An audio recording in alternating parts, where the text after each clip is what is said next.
put a baby through disposable diapers. You can get reusable ones which are just as convenient to use at 40 euros a time. And that is a big one there. A little creativity at the front end can save millions at the back end. The first person to mention zero waste in Italy, 500 years ago, Leonardo da Vinci. There's no such thing as waste, he said. No such thing as waste. We can go still further and minimize that residual fraction with economic incentives. The pay-by-bag system, pay as you throw. The compostables, no surcharge. You've got your basic flat rate for waste disposal. You paid your taxes. The compostables, no surcharge. The recyclables, no surcharge. But the residual fraction, the more you make, the more you pay. And in Italy, this particular town went from 70% to 85% diversion when they introduced the pay-by-bag system. You can get really big reductions when you give people an economic incentive. And in Spain, in Erzubil, Spain, in Basque Country, they went from 28% to 86% in 7 months, again, using this pay-by-bag system. And why did that town do that? Because that town was threatened by an incinerator proposal. Now, some people create merry hell when they're asked to pay more money. I pay my taxes. I pay for my waste disposal. I'm not going to pay any more money for the residual fraction. Okay, all right. We do it a slightly different way. No surcharge for the compostables, no surcharge for the recyclables, but for the residual fraction, we will determine what the expected, acceptable level of residuals is per household. And if you go lower than that, you will save money, you will get a rebate. And these kind of things that you could do if the central government was doing the insensible thing, if they really believed in sustainability, if they really believed in this waste hierarchy, our communities could do creative things like this. So now we've tried everything. We've tried composting, recycling, reuse, repair, deconstruction, waste reduction initiatives, economic incentives, but we're going to still have some stuff left over. And so that gets us to step 8. In fact, I'm going to look at step 8, 9 and 10 together. The residual separation research facility, better industrial design, and the interim landfill for the biologically stabilized, dirty, organic fraction. So let's start with the residual separation research facility. It's built at the entrance of the landfill. No material can enter the landfill without it being separated and screened. More material can be recycled, we know. More toxics can be removed and identified. The dirty organic fraction can be stabilized biologically above ground before it causes damage underground, either with composting or with anaerobic digestion. And finally, the non-recyclable materials need to be studied. Now, all of that, except the studying part, is going on right now in Nova Scotia, and you can see the whole lot on a videotape.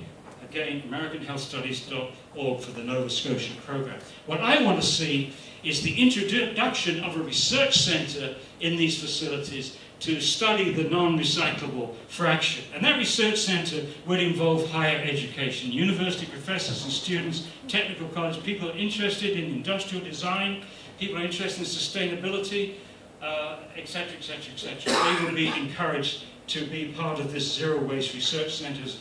And, okay. Now, nature makes no waste. Why is it that nature makes no waste? Answer, because she uses feedback mechanisms. I'm a biochemist, and one of the things you know is very elegant.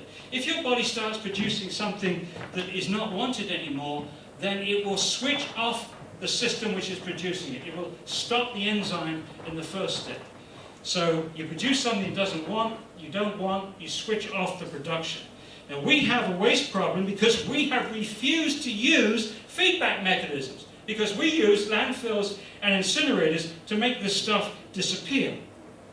Instead, the zero waste approach is different. We don't want those residuals to disappear. We want to make them very, very visible, because they are our industrial mistakes and our personal purchasing mistakes. And we need to change those if you're serious about sustainability. We must make them visible, study them, solve the cause of the problem. These then are our feedback mechanisms. So let's look at some. At the Zero Waste Research Centre, first of all, you make sure, looking at what's coming through, that you've maximised all the things that you could do in terms of composting, recycling and reuse. Also, you need to be documenting all the best practices of around the world, and things like economic incentives of waste reduction, reuse facilities and so on. We need, this information does not get out very easily. We need to make it more visible, more available via the internet. There's some things which we can find local uses for. You can use shredded newspaper to make insulation for buildings. There's a company in Wales that's doing that right now. It's employing 60 people. We also need to recommend better industrial design to industry and also do research for clean production. Look at the toxics in the paints, the solvents, etc., and say we've got to make those a different way. The message to industry, if we can't reuse it, recycle it or compost it, then industry shouldn't be making it. We need better industrial design for the 21st century. The residual separation and zero waste research facility is the key step. It's the brain of this system in achieving zero waste. It's the nexus between community responsibility and industrial responsibility. It integrates higher education into the system. We have the potential to link zero waste with other aspects of sustainability. It has the potential to attract very creative designers, and waste is a design problem. It introduces discipline into the system via feedback mechanisms. Not totalitarian discipline which says, like Mr. Berlusconi in Italy, you will have an incinerator, and then use the army to open it. This is exactly what happened in Acera near Naples.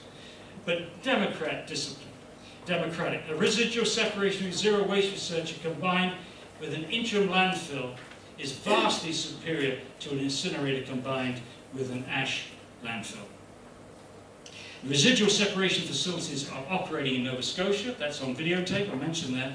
We have the first zero waste operation opened up in Capanari in Italy in 2010 at my insistence, because I'm not coming to Italy again if you don't set up one.